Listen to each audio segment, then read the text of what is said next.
Seja muito bem-vindo ao Projeto Chapecó dessa semana, gravado aqui nos estúdios Ribas de Telecomunicação, sempre apoiado pela Gasfajol, fábrica de joias. Entre no site gasfajol.com.br ou no Instagram, @gasfajol, e conheça todos os produtos que eles têm lá. Ouro de qualidade, com garantia, anéis de formatura e tanta coisa, aliança de casamento, tem tanta coisa legal e entrega para todo o Brasil. E também em São Paulo, a Clínica Oftalmológica Oftalmo Care Center. Faça uma consulta com o Dr. Walter Kenji e ele vai indicar o melhor tratamento ou fazer uma lente, um óculos, algo assim, para você poder enxergar bem. Não tem coisa melhor que você conseguir ter qualidade na sua visão. Oftalmo Care Center, Avenida Miruna, 648, em São Paulo. E também, aqui em Chapecó, a Clínica Veterinária e Pet Shop Spa Pet, The Dogs, do meu amigo Fábio Melo, médico veterinário que faz cirurgias por videolaparoscopia com equipamentos top de última geração, além do que é uma clínica incrível que cuida muito bem do seu pet. Esses irmãos têm nos abençoado, nos ajudado a manter o Projeto Chapecó e eu sou muito grato a todos vocês. E também os nossos mantenedores, irmãos e irmãs que ofertam por superchat, ofertam por depósito, ofertam do exterior. Muito obrigado. Que Deus possa recompensar tremendamente a vida de vocês. Hoje eu tenho uma história muito legal da Bíblia que vai bem contra a um princípio que tem sido batido na tecla hoje sobre o machismo, sobre Deus ser machista. Eu ouvi uma feminista dizendo: Deus é machista, por que não é Deus? Por que Deus não é mãe? Por que Deus é pai? Por que Jesus é filho, não é filha? E aquela balela toda que a gente quer mudar aquilo que já está feito. Deus é pai, Jesus é filho e o Espírito Santo está tudo no masculino, porque a cultura da época priorizava os homens. Para você ter uma ideia, na cultura do Velho Testamento, a mulher não era nem contada. Nós temos aqui na Bíblia mulheres notáveis, como a juíza Débora, que foi extremamente notável, né? A minha esposa Francine, ela é líder do Ministério Desperta Débora no sul do Brasil, justamente por esse nome, né? Desperta Débora, desperta, pela notabilidade daquela juíza. Mas poucas mulheres são citadas em relação ao número de homens, porque os homens eles eram mais valorizados do que as mulheres. É bem verdade que no Oriente Médio, nos países árabes, até hoje as mulheres são tratadas como uma sub-raça. Eu li alguma coisa que recentemente as mulheres foram elevadas à categoria de um animal. Então elas podem ser tratadas como um animal, que até então elas eram levadas à categoria de um objeto qualquer, o que é um absurdo e nós combatemos muito isso. E eu estava estudando a Bíblia, estudando o livro de Números. Pouca gente gosta de estudar porque é um livro mais complexo, né, de genealogias. Encontrei as filhas de Zelofeade. Olha que interessante esse nome, Zelofeade. As filhas de Zelofeade está lá em Números, capítulo 27, do verso 1 até o verso 8, e nós vamos ler juntos. E você vai ver que interessante essa história. Verso 1. Então vieram as filhas de Zelofeade, filho de Éfer, filho de Gileade, filho de Maquir, filho de Manassés, entre as famílias de Manassés, filho de José. E são estes os nomes delas: Macla, Noa, Rogla, Milca e Tirza. Elas se apresentaram diante de Moisés, diante do sacerdote Eleazar, diante dos chefes e diante de todo o povo, à porta da tenda do encontro, aonde Deus se manifestava, dizendo: nosso pai morreu no deserto e não estava entre os que se ajuntaram contra o Senhor no grupo de Corá, mas morreu por causa do seu próprio pecado e não teve nenhum filho homem. Por que se tiraria o nome do nosso pai do meio da sua família? Só porque não teve filhos? Dê-nos uma herança entre os parentes do nosso pai. Moisés apresentou a causa delas ao Senhor. E o Senhor disse a Moisés: as filhas de Zelofeade estão pedindo o que é justo. Certamente você deve dar-lhes propriedade como herança entre os parentes do pai delas e deverá transferir a elas a herança do pai. E diga aos filhos de Israel, se alguém morrer e não tiver filho, passem a herança dele para sua filha. Olha que incrível isso, porque numa época em que as mulheres eram tidas como uma subclasse, que elas não tinham muita expressão. Essas 5 meninas, talvez já mulheres adultas, enfim, Macla, Noa, Hogla, Milca e Tirza. Os nomes delas estão eternizados nas Sagradas Escrituras, porque elas foram corajosas, elas bateram o pé e lutaram pelos seus direitos, como as mulheres estão fazendo hoje. A gente vê aí, eu não gosto do termo empoderamento feminino, porque se demonizou muito isso. É aquela história de que a mulher tem que ser maior do que o marido, ou tem que ser mais do que o homem. Eu não sou contra. Eu acho que a mulher, na sua plena capacidade, tem que crescer mesmo, tem que desenvolver, tem que ganhar um salário melhor, sim. Se no mesmo emprego, no mesmo padrão de formação, um homem ganhar mais que uma mulher, eu acho completamente errado. Eu acho que tem que ter igualdade, porque são 2 seres humanos capazes, preparados para a vida, e se estão desempenhando um papel, tem que ser esse papel remunerado da forma exata e igualitária.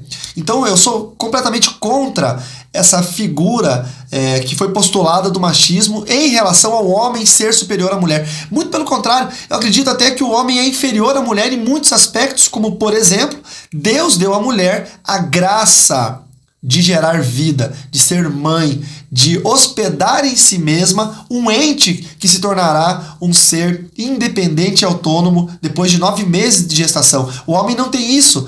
E aí que me vem o pensamento de que é extremamente diabólico e extremamente satânico a cultura do aborto. Porque se a mulher tem esse poder... Pensa comigo, né? Vamos entrar agora na área do feminismo, das feministas e tudo mais. Que eu acho... Desculpa aí se tem alguma feminista que me assiste, me perdoa, é a minha opinião pessoal. Eu acho tão besta essa bandeira de que mulher tem que deixar o sovaco peludo, porque o homem tem o direito de deixar o sovaco peludo. Que tem a ver uma coisa com a outra, gente? A Mulher Maravilha fez o filme, aquela atriz... e aí levantou o braço numa cena, o sovaco dela estava raspado, as feministas foram à loucura, porque era um filme de empoderamento feminino, ela não poderia ter o sovaco raspado. Gente, isso é absurdo. É picuinha de coisa tão insignificante que estão discutindo. Mas olha que interessante, a mulher tem o poder de ser mãe, dado à mulher, não dado ao homem. Ela é superior ao homem nesse sentido. E aí a feminista quer ter o desejo ou o direito de abortar. Ou seja, o maior poder, o maior empoderamento, o maior direito que Deus deu a um ser humano, Deus deu à mulher. E aí a mulher que quer ser empoderada acha que o primeiro direito que ela tem que ter é o meu corpo, minhas regras, eu vou abortar. Então veja como é satânico isso, como é diabólico. Eu falei esses dias atrás, brincando com alguns amigos meus, que eu sou completamente contra o aborto, é óbvio, acho que não há um cristão que seja a favor, não é possível. E eu disse que eu me tornaria favorável ao aborto o dia que eu visse, por exemplo, uma garota que engravidou do Neymar ou do Cristiano Ronaldo sair na rua com um cartaz dizendo a favor do aborto, meu corpo, minha regra, e querer abortar o bebê de um jogador multimilionário, bilionário e famoso. Essas não querem abortar. Quem quer abortar? Aquelas que engravidam de pé rapado e que são baladeiras e que querem ter relações sexuais sem compromisso e não querem tomar medicamentos ou não querem ter nenhum tipo de método contraceptivo, que inclusive é perigoso até por questão de pegar uma doença. Aí elas querem abortar porque essa criança não significa nada, porque o pai é um Zé Ninguém. Agora, menina que engravida de cantor sertanejo famoso, jogador de futebol, eu nunca vi uma delas ser pró-aborto. Nunca vi. O dia que eu ver, ou o dia que eu vir, conjugando o verbo ver de forma correta, o dia que eu vir, eu vou repensar a minha questão sobre o aborto. Eu nunca vi grávida de jogador de futebol, grávida de cantor sertanejo, com bandeirinha lá, meu corpo, minha regra. Então você percebe que é um negócio diabólico, satânico, E o que Deus quer é a mulher empoderada de outras formas. A mulher tem poderes muito superiores ao do homem. Dentro da família, o poder da mulher... É só você pegar ali o acróstico da mulher virtuosa em Provérbios e você vai perceber que ela era uma mulher que tinha a honra da casa. Ela produzia, ela ganhava dinheiro, ela trabalhava, ela sustentava com as suas mãos a sua casa. E o texto diz que ela era tão virtuosa que ela honrava o marido, porque o seu marido era honrado entre as portas, ou seja, por onde ele passava, as pessoas diziam, ali vai o marido da fulana. Ela tinha nome. Então ela era uma mulher virtuosa.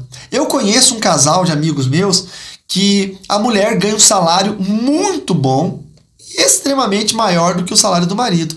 E desde que eu os conheço há muitos anos, todas as vezes que iam entregar o dízimo na igreja, o marido subia ao altar com o envelope do dízimo, que era, em grande parte, muitas vezes, a arrecadação da esposa como uma grande administradora.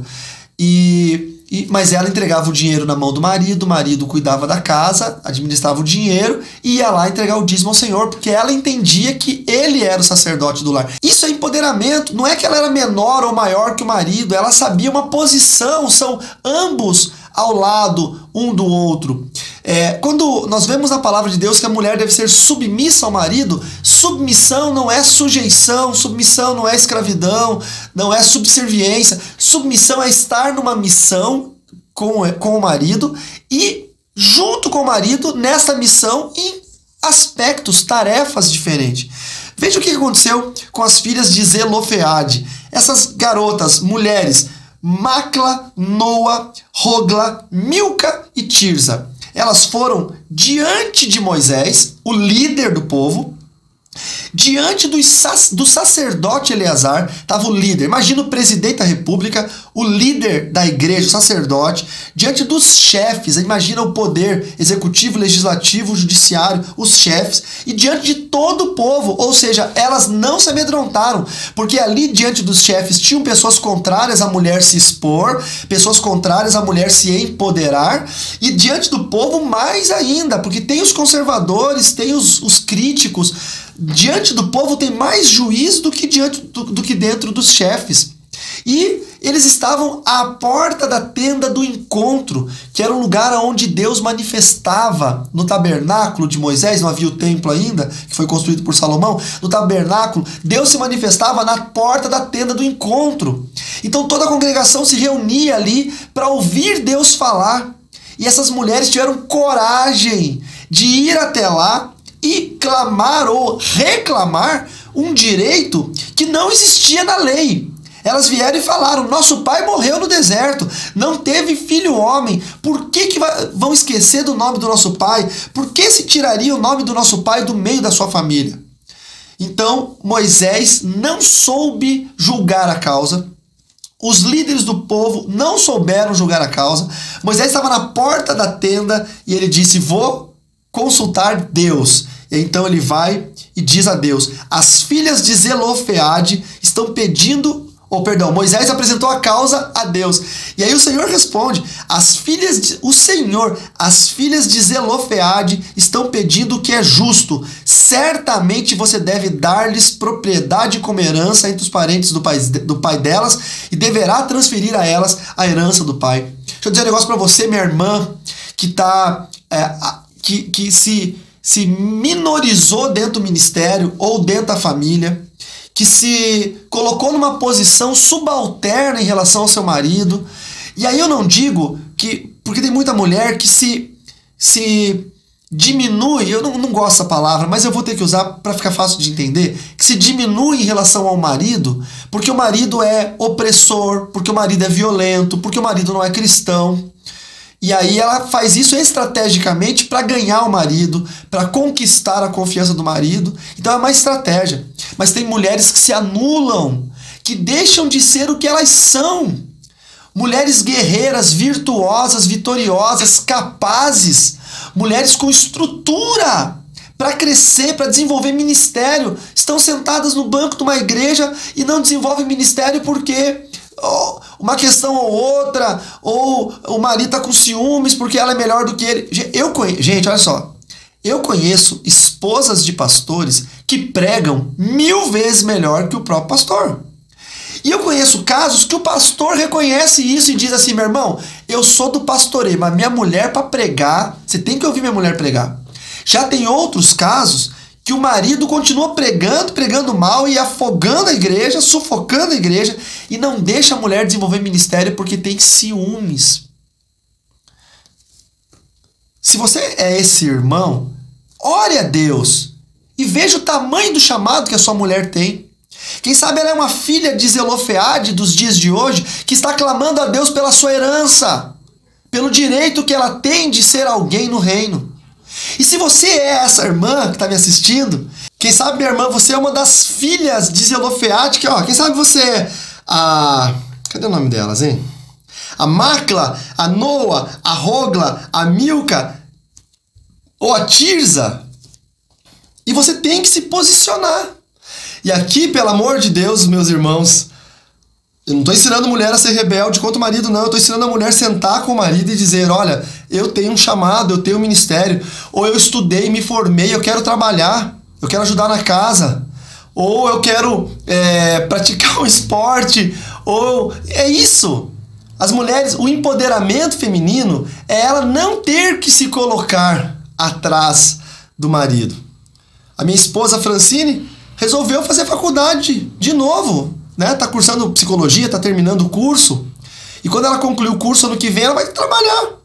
E aí a gente já tá aqui se organizando, se esquematizando como é que vai ser, preparando mentalmente, emocionalmente, porque vai ser uma grande mudança, porque nós temos uma família bem tradicional cristã, onde o pai trabalha, a mãe cuida da casa, do filho. E de repente vai virar uma família moderna, a mãe trabalhando também, uma psicóloga, e é isso, eu não posso deixá-la para trás, ela tem direito à herança, ela tem direito a isso. E o meu sogro, que se chama Batista, e a minha sogra, que se chama Luísa, eles tiveram 3 meninas, e olha o nome que lindo, Francine, a mais velha que eu casei, Franciane e Franceline. Se você quiser ideias boas para dar nome para seus filhos, chama minha sogra que ela é boa de ideia. Francine, Franciane e Franceline. E elas não têm, o meu sogro e minha sogra não têm meninos, não é? Então quando nós tivemos o Mateus, eu falei para Francine, nós temos que colocar o nome dele de Mateus Moraes Ribas, porque nós temos que levar adiante o sobrenome do seu pai. Se nós colocarmos só Mateus Ribas, e os outros genros não quiserem colocar Moraes nos seus filhos, vai acabar a família do seu pai. É mais ou menos isso. A Francine, Franciane e Franceline são a Macla, Noa, Rogla, Milca e Tirza. O pai delas não teve meninos. E naquela época só os filhos homens tinham herança. Então elas bateram o pé por algo que ao seu tempo não era permitido pela lei. Mas elas foram diante de Deus. Foram diante de Moisés, dos líderes, do sacerdote, do povo e pediram, reclamaram um direito. Dizendo: nós sabemos que a lei diz uma coisa, mas nós queremos uma parte dessa herança.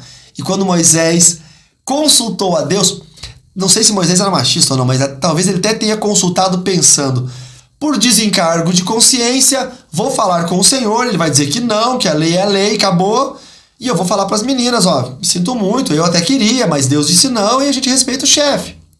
Mas o que Deus respondeu foi incrível. Deus disse: as filhas de Zelofeade estão pedindo algo que é justo. Deus diz: certamente você deve dar-lhes propriedade como herança. Minha irmã, em nome de Jesus, comece a orar por coisas que você tem direito, que você ainda não alcançou e que são justas. Porque certamente Deus entregará isso a você. Deus fará uma transformação na sua história quando você bater o pé, no bom sentido, não é causar briga, confusão, em oração e clamar a Deus dizendo: Senhor, eu quero herança, eu quero o meu direito. Deus vai te escutar, como escutou as filhas de Zelofeade e trouxe uma transformação. E aí então o texto continua assim a partir do verso 9.